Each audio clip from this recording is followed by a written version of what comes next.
Hello, hello, and welcome everyone. I'm so happy to be here with you all today. And I'll tell you what, if you want a strategy to be able to attract more clients and most importantly, to retain more clients over the long haul in your nutrition practice, you are definitely in the right place. And also, we're going to be talking with Carrie Riker today, and I'm so excited to have an opportunity to chat with Carrie. Carrie, and I'm going to ask her to introduce herself in just a moment, but Carrie has an insurance practice, okay?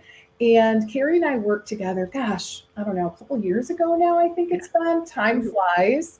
And, one of the things that we wanted to do was increase the cash flow in her insurance based practice. And Carrie has just done a phenomenal job in doing this by creating a cash based membership program. And so today we are going to talk all about how that works, what that looks like, what that includes. We're going to share some of the kind of the insider tips and strategies in hopes that you can take this strategy and implement it in your own practice. And P.S., it doesn't matter if you've got a cash practice or an insurance practice, this strategy can work for you. All right. All right, everyone. Hello and welcome. I'm Leslie Vitel, and I am a practice building expert. And I work specifically with health and wellness entrepreneurs who want to attract more clients, sell more programs, and ultimately grow a profitable private practice, integrating multiple streams of income into their business. So, today, again, is all about how to increase your cash revenues in your practice via a membership program, even if you are in the insurance model. So, lots of juicy content for you today. So, with that little bit of background, how are you doing, Carrie? I'm so happy to have you here today. I'm good. Thanks, Leslie, for having me. I'm so excited to be here and share some practical tips that any dietitian can implement easily into their practice. So, Yeah. thanks for having me. Oh, my pleasure. You've just done such a great job of, not only well, just creating the program, but also most critically implementing it and keeping it alive, right? Yes. Because I know a lot of times we'll create a service and, it's just kind of easy to, chuck it aside. But you've really done a great job of maintaining it and even making some shifts to the model Right. to best meet the needs of your patients, your clients. So Mhm. really looking forward to that. But before we get started with the nitty gritty and sharing the secret sauce, I'd love it if you could just do a quick intro. You Yeah. know, tell us a little bit about your backstory. Yes. Yeah. I have a private practice that particularly works with people with digestive issues such as IBS, IBD, food intolerances, and allergies. And I'm based out of Nashville, Tennessee area, and I've been working in private practice since about February 2020. So right before um, everything started to shut down, and so we started this membership program think around that time, Yeah. in 2020, and so it's been going strong since then. So it's definitely easy to implement and continue to utilize. So Okay. And what percent of your practice is insurance based? I would still say about 95% of my clients are insurance based. Yes. Okay. And what type of clients do you specialize in seeing? So I specialize in mainly digestive disorders, Mhm. ranging from mainly IBS, IBD, diverticulitis, or food allergies or food sensitivities. I'm also a diabetes educator, so I will see some diabetic patients or hyperlipidemia, things like that too. Okay. All right. Awesome. Mhm. So, kind of a sidebar question, but it's interesting because you having an insurance based practice, a lot of times what I see is when a dietitian, especially, has an insurance based practice, I'm seeing kind of more of a generalized approach, a little bit of resistance to niching down. right? Yeah. So I want to ask you about that first and foremost, because I feel like you really nailed it.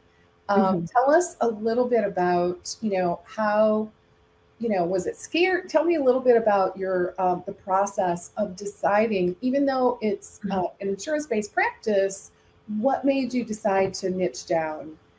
Yeah, well, I think when we're more generalized, it's really hard to cater to a specific audience, obviously, because you're inundated with a variety of health conditions, and so it's really hard to serve your audience to the best of your abilities. So when I niched down, I found that I was able to help my clients more and target messaging and target resources to them a little bit more efficiently so they can get a bigger bang for their buck kind of idea, right? I am able to serve them better because I was able to niche down and really focus on one area to specialize in. And even though I'm a diabetes educator, I have found that, ironically, there's not a lot of dietitians that are working in the GI space. There's more and more now, I feel like, but we know that food impacts the digestive tract and people were hurting and not having really answers. And so working with this population has been rewarding to really put on our critical thinking cap as a dietitian to help them figure out, okay, what foods make them feel the best and function at their prime and get them feeling better and healed and heard and all those things. So good. Okay. Yeah. And it makes sense, right? So I love what you said about, just being able to better serve people and not feeling like you have to be the expert in everything, Yeah. which honestly is what I see more often, again, especially in this insurance-based practice. Yes. So I think that's you're really you've positioned yourself as the go-to expert in this particular area of GI health, which is so good. Yeah, and I think it helps, especially in the insurance-based model, well, in any model really, is when you collaborate with referring physicians, finding where your audience is and collaborating with them on, hey, this is the service I provide for your patients. And that makes it easier so that way they know who to refer to when people are having specific issues. So, I yeah. love that. Yeah, that's great. It definitely keeps you more top of mind, right? When you position yourself as the expert. All right, Yeah. so let's dig in. I know everyone is like waiting with bated breath to learn more about a membership program, right? Mhm. So tell us a little bit about, the how and why behind implementing a membership program in your nutrition practice. And Mhm. then I also want to segue into kind of the structure, but give us a little background on what the motivation was, the how and why. Yeah. So, with the membership program, we know that people need support for their nutritional health in between sessions. Right. And so when we are, proactive with providing that education in between sessions, we're building rapport and helping hold people more accountable. So this is a program that I call my accountability program. And what that includes is um, daily meal plans derived from, I use the Eat Love meal planning program. And then I do food record analysis and send them messages of encouragement or reflection on how things have been going in between our sessions. So that way they're staying engaged and not forgetting to put their health on the forefront of their goals. So it's just a really good way to interact with clients on, not a lot of time. I don't have to spend a lot of time with it, but Right. in between sessions, but I'm there to help support them and guide them and give them the tools to succeed in between sessions. Okay.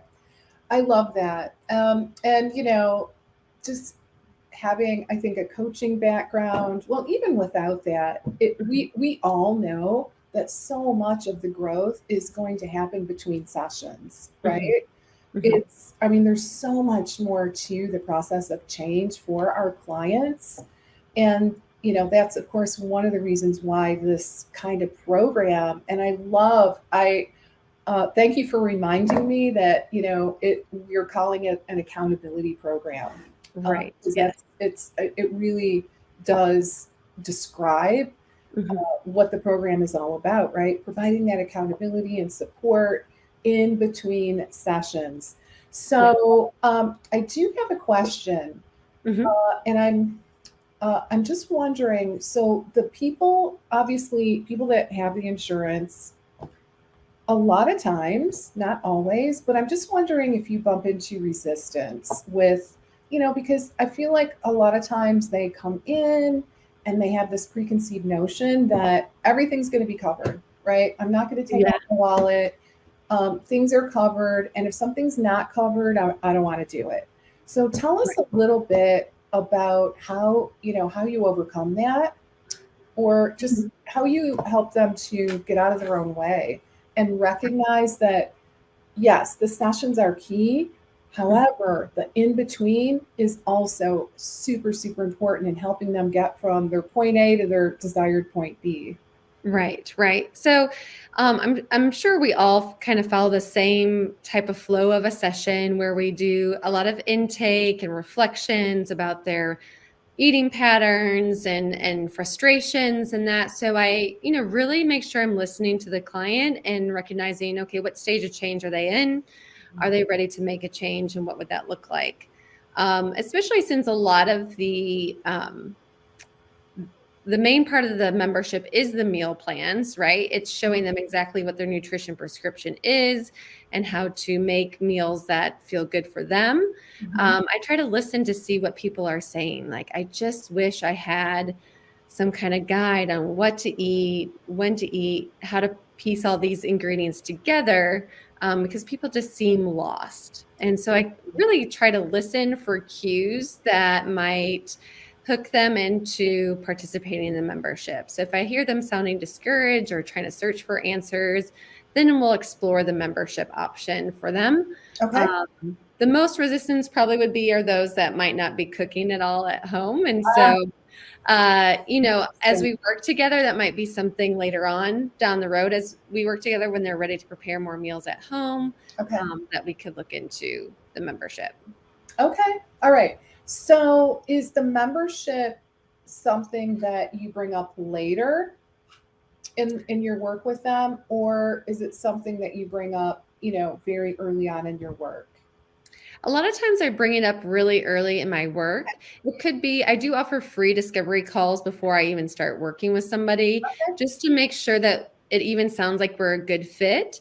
And a lot of times people might mention wanting a meal plan on those discovery calls, and then I'll say to them during that time, "Hey, I have a meal planning program. Let me show you when we first meet." Okay. So I'm already kind of hooking them in at the beginning Yeah. before we even sit down, Mhm. because I'll be reflect, hey, I know I mentioned this on the phone call last time we spoke before we met. Do you want to see it?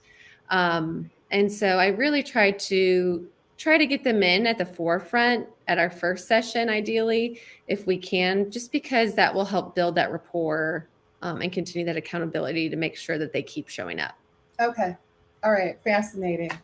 All right. So we'll dig into that a little bit more in terms of like the sales process, because I think that is something that can really stump some folks in our audience, right? Right. Just kind of helping people get out of their own way in terms of, okay, so my insurance is going to cover part of the experience, but if I really want to get to that end result, Mhm. might have to invest, really a small amount, all things considered. So we'll share more about the pricing as well. Mhm. But let's talk a little bit about what do you include exactly?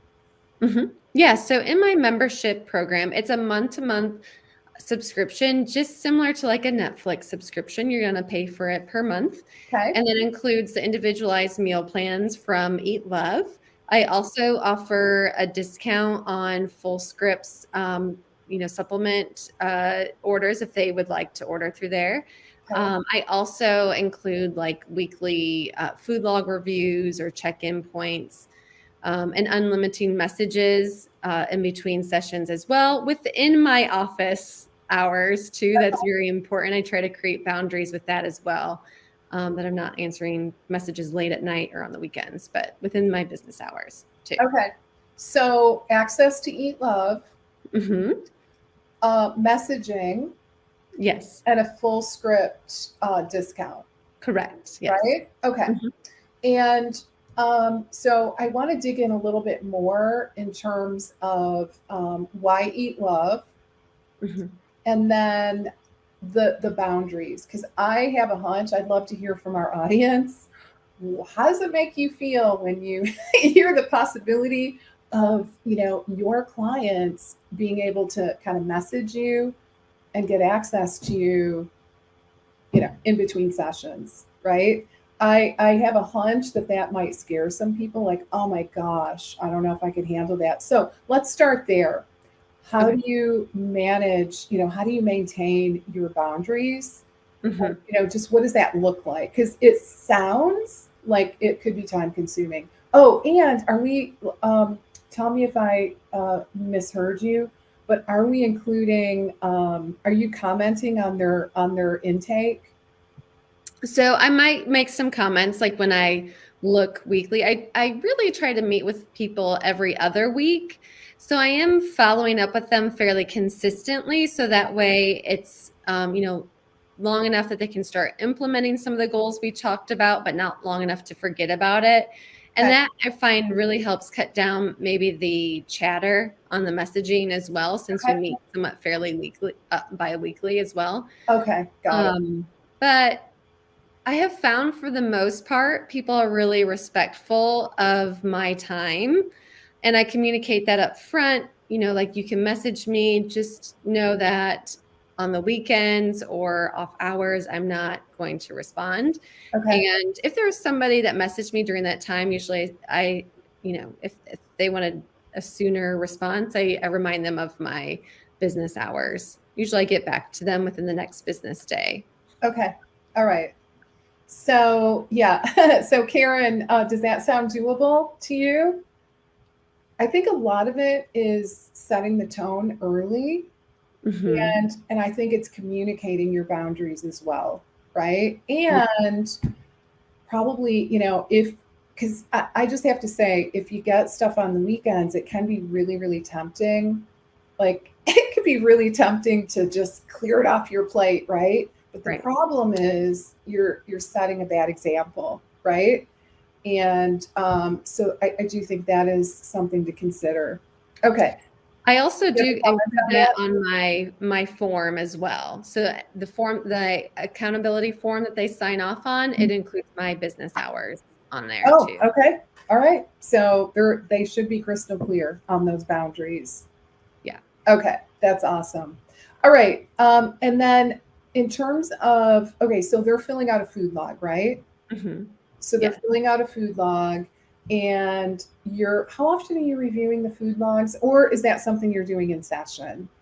A lot of times I do it in session as well. And then I can also do a touch point once a week. What I like about Eat Love is that I can pull the nutrition log analysis right away. And it shows me their weekly food log instantly, from their macronutrients down to their micronutrients, Okay. and then their symptoms and all that too. So it paints a big picture that I can look at really quickly and then send Yeah. them a message if I need to. Oh, that's so good. Okay, so you're using the Eat Love feature for Yeah. the meal track or the food tracking, food Mhm. symptom log. Okay, because I know some of the EMRs have that availability as well. Yeah. And So, I also use Healthy as my EMR. yeah. So some people don't like to track on Eat Love, which is fine. But in Healthy, there is a photo food journal that they can also track symptoms or hunger cues. So if there are a few people that will opt into that as well. But I block off a calendar time every week, like for an hour to just review all that I information. remember, yeah, I remember us talking about. So you're still doing that. I love that. Yeah. So time blocking. Mhm. So, guys, this is key. And I think, I mean, it's subtle, but super, super important. And I remember when you and I, first started talking through what is this going to look like, Mhm. one of the concerns was, oh my gosh, like, am I going to be checking food logs every day? Yeah. And guys, you don't want to do that. No. Okay. Like, you do not trust, just, you don't want to do that. Right. So what you want to do instead is exactly what Carrie is describing, where I seem to remember you do that on Wednesdays. Yes, yep, I have it Okay. on Wednesdays. So that way, in preparation, most people do their shopping on the weekends, and we can get them ideas if they need to in Yes. preparation for the For the weekend. weekend, great. Yeah. So she does. So guys, just to be clear, Carrie's doing this. She's time blocking like an hour every Wednesday, and she's doing them all at once, right? Yes, So if she gets new data on a Thursday, that waits till the following Wednesday. mhm. Okay. So really, that's another critical boundary. Um, and how long does it take you to do the food? Give us a sense of how time consuming that is. Yeah, so I mean, what's great about either Eat Love's food log or even Healthies is that I can just breeze through it for, a quick hour. Or that if I need to be more time intensive, if there's lots of food triggers going on, usually we reserve that conversation for the actual one-on-one consult. Okay. Okay. That's great. All right. So, guys, it's not super time consuming. That's the bottom line here. Yeah. All right. Okay. So, food logging with comments once a week, full script, special discount, Hmm. right? Yes. And then communication in between Yes. during business hours Hmm. Yeah. with I'm thinking a 24-hour response time. It's not like instant Correct. Yeah. necessarily. Okay, now let's zero in on why eat love, because there's options out there now. Mhm. So tell us a little bit about, in your opinion, in your experience, why did you pick this particular platform? Yeah, I've been using Eat Love probably for at least 3 years. So Oh, I've kind of grown with them and have seen the growth that they've made. And they are so quick to respond and improve their platform based on what we need help with as RDs and listening to the people who are using it. And being in the GI space, I use a lot of food sensitivities, allergies, or even low FODMAP food restrictive diets that could be so difficult to find on other platforms or that has limited recipes. And so I really like Eat Love because I can set up a patient's meal plans within, under 10 minutes, and get them set up. And again, I really like how if they're recording, I try to encourage them to record on Eat Love because it gives us the nutritional data all the way down to their micronutrients. So I can see, hey, you're not getting enough potassium or magnesium. mhm. So let's try to increase some of these foods. So it's really a really engaging platform. And I like a lot of clients like that you can swap out meals too if it doesn't fit your taste buds. Because let's be real, we all, our taste buds change even on the week. And yeah, and so it's really super easy to use and convenient for patients to use. Okay.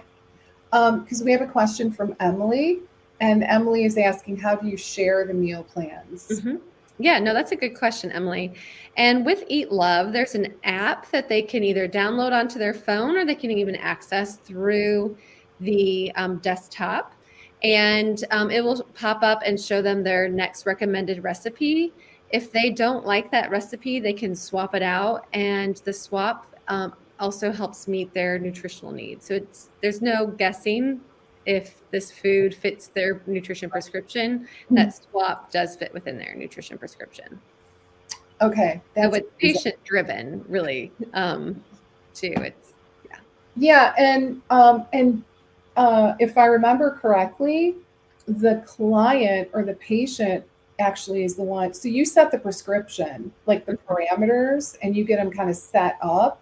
Mm-hmm. But if I remember correctly, with Eat Love, one of the nice things is it's very scalable, Yes. right? Yep. Like super scalable, which I think that's huge. Like for example, if you wanted to do a group program, and let's say you had, 30 people at one time, just hypothetically, you could pretty easily get them going on Eat Love, and you would not be the one having to do, all the meal planning. they go in and do it, right? Yeah, so you can set up Eat Love where it automatically populates meals into their daily meal plan. That's usually what I've always used, that it automatically populates recommendations. So I'm not physically going in there to try to find them a lunch and a dinner. It automatically populates for them. So that's also a huge time saver Yeah. for us. Yeah. Huge. And is it true that Eat Love will help you to onboard if you've got a group? I have not utilized that component of it, but I'm sure that they will help you do Okay. it. Yeah, I seem to remember that being a really cool feature. Again, just kind of looking at our audience who, let's be honest, everyone wants more leverage, right? A more scalable practice. So with group programs, at least from what I can tell, Eat Love does seem like a great option because of, you're not the one in there manipulating the data to create the meal plan for each person, right? I think that's just such a huge thing. Yeah, and you can even to the masses send what we call collections of recipes. So for example, if I have a large portion of my clients on a low FODMAP diet, I could, and they all want breakfast ideas. So I can create several recipes in a breakfast collection of low FODMAP recipes and then email those ideas out to all the clients, and they can save all those recipes into one collection and just schedule them as needed. So Nice. Okay. And I believe Eat Love recently added the ability to generate PDFs. Is that correct? yes. Mm-hmm. Which Yeah, I we can think, generate PDFs, which is yeah. nice. That way they can save the recipes. Okay. Yeah, I think that's pretty awesome too. Okay, so all right, so we're going to get into the financial piece in just a moment. Before we do that, Emily wonders, do you ever share in Healthy? Yeah. So Emily, I do share a lot in Healthy as far as documents and that too. So I will have lots of educational handouts targeted to that specific nutritional need. And so I can send them a handout mainly almost after our sessions. I will do that in group programs. I have it scheduled out to when they would receive that. But yeah, I share documents or I'll send messages through Healthy too on their food logs and that. Okay. Okay, great. All right, so we talked about kind of the why, right? We talked about the structure of the program, what's actually included. Let's dig into, let's dig a little bit more into the financial part, and that would include, what you charge and how many. Oh, so Emily says, but not the meal plan. I have shared a meal plan through Healthy, and it was mainly for those that aren't as electronically inclined, right? So that's usually my older population that might not be that familiar or have a smartphone or access to a desktop consistently, that they might want some meal plans ahead of time. And so I've sent them out like 2 or 3 weeks at a time. So that way I'm not being tied to every week sending them a meal plan, if that makes sense. So I'll sometimes send it in a batch of 4 weeks, 3 to 4 weeks at a time. Okay. All right. Cool. All right. So I'm sure the burning question is, tell us a little bit about, what you're charging Mhm. and, how you landed on that price point, I guess why you chose it. And Yeah. yeah, and then guys, I do want to chat with Carrie a little bit about, the strategies involved in attracting and retaining members. But let's talk about the financial part first. Yeah. So, like Leslie, we talked about before, it's finding that sweet spot for clients, especially insurance based, that most sessions are covered. What are they willing to pay out of pocket Mhm. on a monthly basis as well? And so, when people sign up, it's on a per month model. So I have charge $50 a month, and that's unlimited. So they will need to tell me once they're done utilizing Eat Love. I would say on average, most clients are utilizing the meal plans at least for 3 months.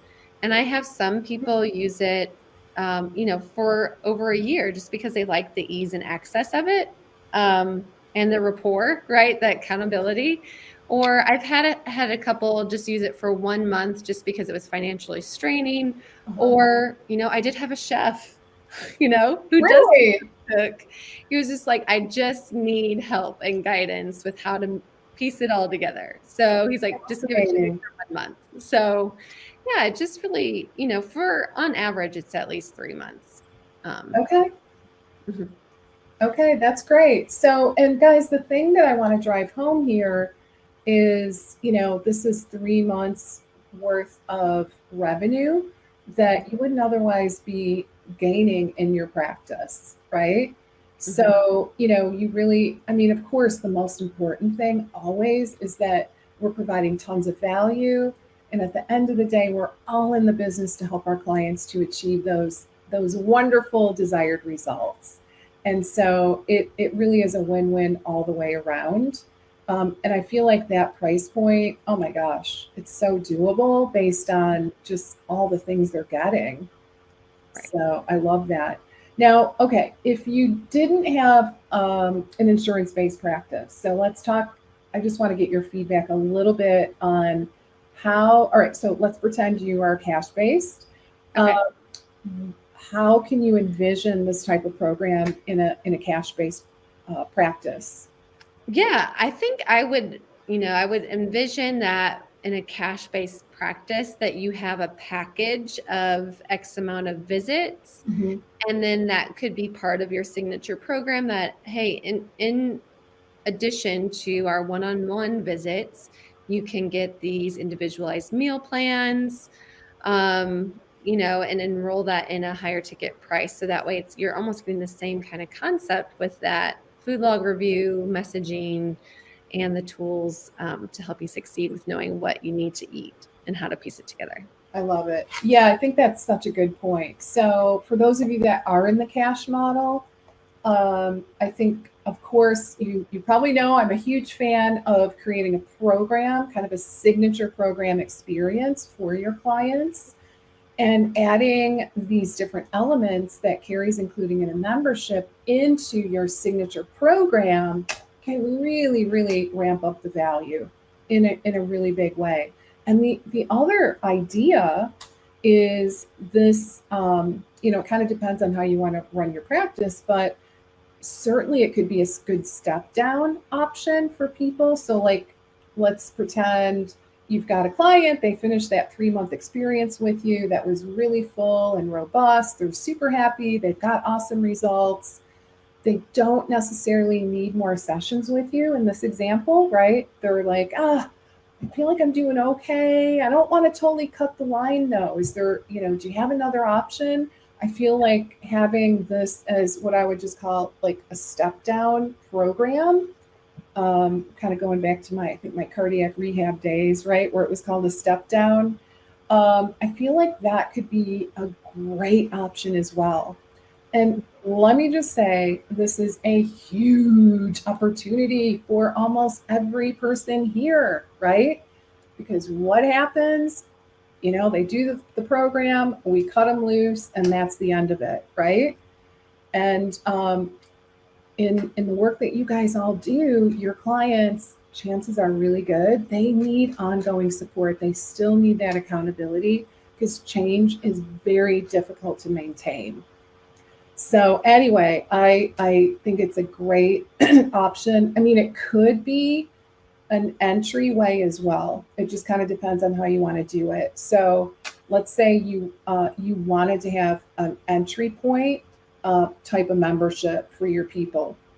So that could be an option too, right? Some practitioners aren't as comfortable with that because for a bunch of reasons, right? They don't know the clients yet. They don't want to just kind of set them, it bunch of reasons behind that. But it could be an option. It just depends on how you want to run your practice.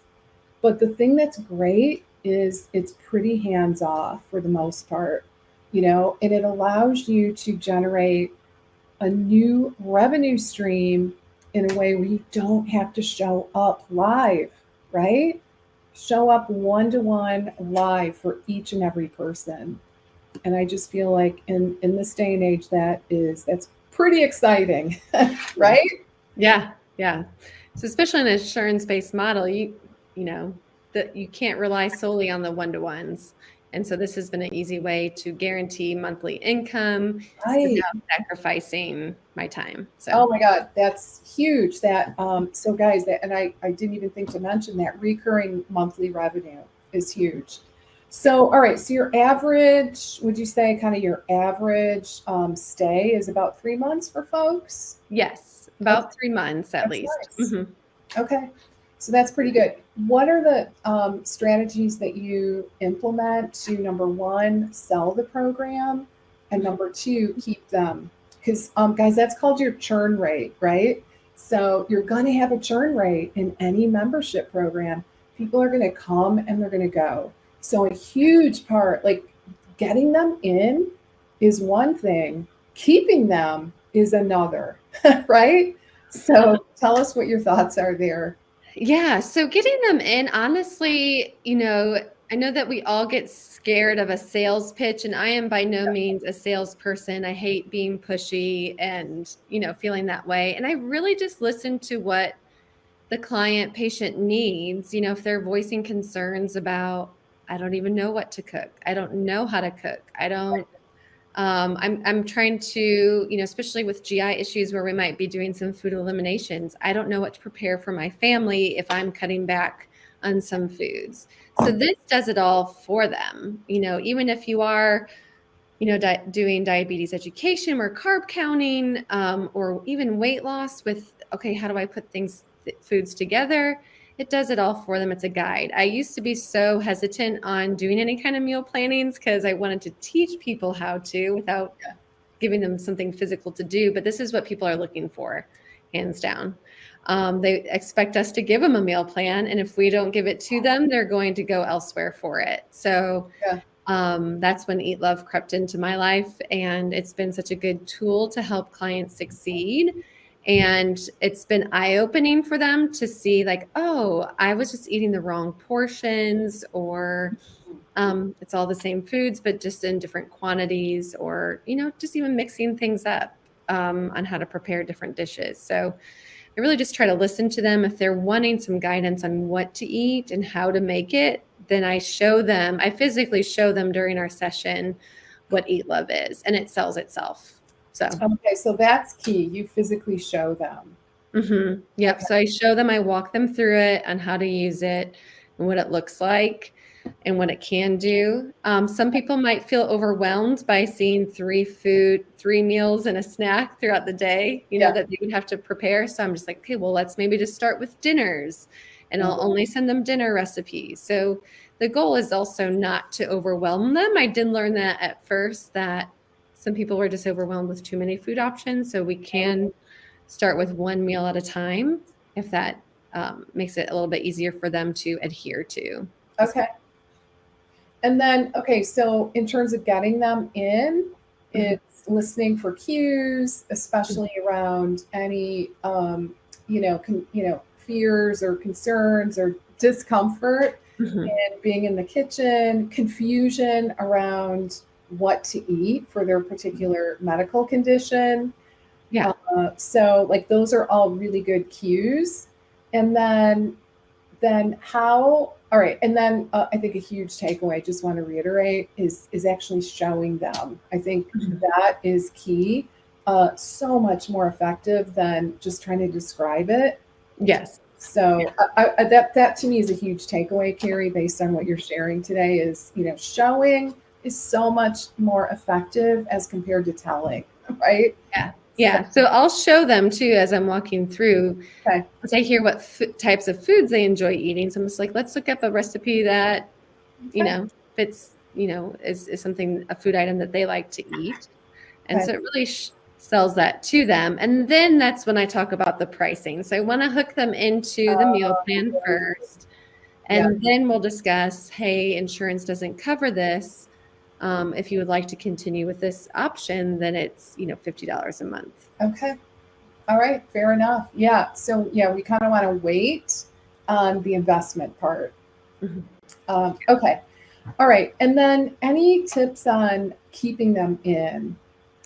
Yeah, I think the main part, especially with utilizing a meal plan program, is one, making sure that they're using it as well, or not feeling overwhelmed. So it's just Mhm. making sure you do a check-in, the first week or two, to see how they're feeling, if they're enjoying the meal plans, any, things that come up. So it's just really making sure that you check in with them and then listen to them if there's any, concerns that they have coming up, or if a lot of people are going out to eat or have vacations. So engaging them during those times away from utilizing the meal plan.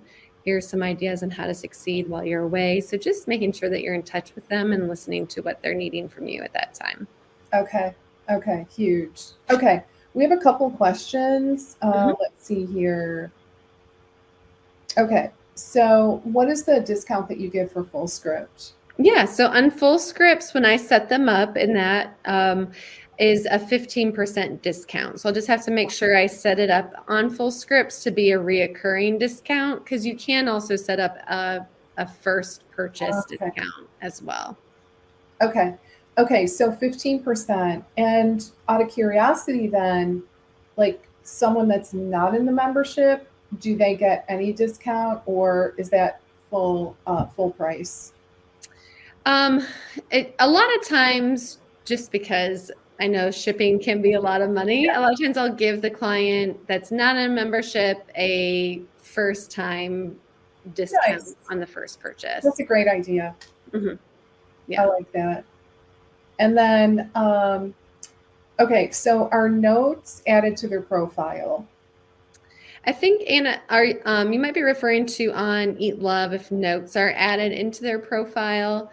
I don't add any care notes in Eat Love per se. I usually, in Healthy is the EMR that I use, and I think all EMRs are the same way, that you can create goals in there, so that way they can track their goals that we set, or a care plan, I guess, is also in Healthy that you can create and send to them. Okay, that makes sense. Okay, so I'm not sure who this question is from. I can't see the name, unfortunately, but are you seeing patients in office or virtually or both? And do you notice a difference in patients using insurance regarding if they prefer Face to face. face to face or virtual? Oh, good, interesting Yeah, question. that's a great question. And I honestly see patients both in face to face and virtually. However, after this past year, still about 85% of my clients are virtually. Okay, So I even dropped down my in face to face time, because most of my patients prefer virtually. that's And I awesome. don't see a loss of, engagement with the membership either, because during our virtual sessions, I can share my screen and I'll walk them through Eat Love if I'm doing a virtual appointment. So that way they're seeing it firsthand as well, even with a virtual appointment. Okay. Yeah, I'm sure. Have you ever seen any data? I'd be curious if anybody here has seen data that compares in-person versus virtual in terms of, engagement and most importantly, results.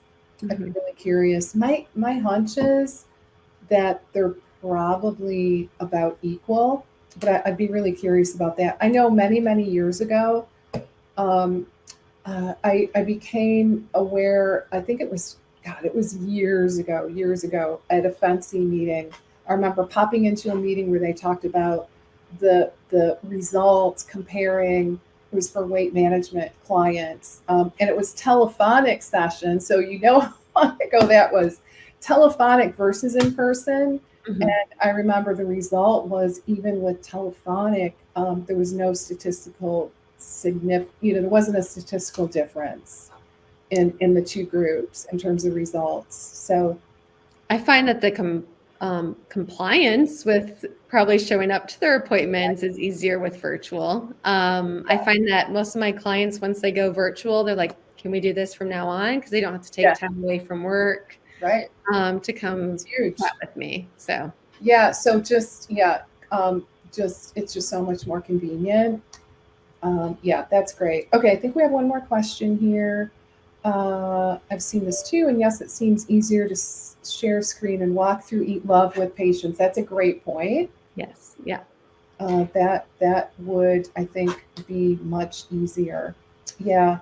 I think these are all really good points. Anything that we might have missed? Anything?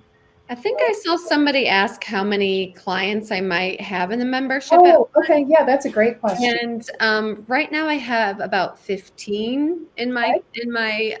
monthly membership, and that can ebb and flow even up to like 20 people per month.